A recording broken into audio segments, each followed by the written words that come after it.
సమస్య మోడీతో కాదు, కిషన్ రెడ్డితోనే.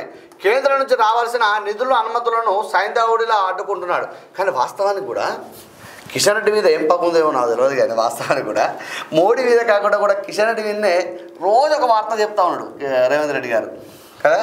అంటే రేవంత్ రెడ్డి అంటే కిషన్ రెడ్డి గారు కేసీఆర్ గారు బాగా దగ్గర ఉంటారు. వాస్తవానికి కూడా వాళ్ళు మంచిగా ఉంటారు. ఆ కిషన్ రెడ్డి గెలవడానికి కూడా కేసీఆర్ గారు పరోక్షంగా కారణం ఉంటుంది. అది వాస్తవానికి హైదరాబాద్లో చాలామంది తెలిసే విషయం. అయితే దానిలో భాగంగా రేవంత్ రెడ్డి గారు కూడా ఒక్కసారి నా పదాల దగ్గరికి పోదామన్నావా, తెలంగాణ ప్రజల మీద పాముల పగబట్టినావు, నీ చీకటి మిత్రుడు కేసీఆర్ దిగిపోయిన దుఃఖమా, నీకన్నా చిన్నోడు సీఎం అయితే ఎందుకంత ఓర్వలేనితనం, కేంద్ర మంత్రి కట్టర్ వచ్చి సమీక్ష పెడితే గల్లీలో ఉన్న నువ్వు ఎందుకు అటెండ్ కాలే, కేంద్ర మంత్రి కట్టర్ వచ్చాట ఇక్కడ సమీక్ష పెట్టినాడు, పెడితే ఢిల్లీలో ఉన్న నువ్వు ఆ గల్లీలో ఉన్న నువ్వు ఎందుకు అటెండ్ కాలే అని చెప్తా ఉన్నాడు.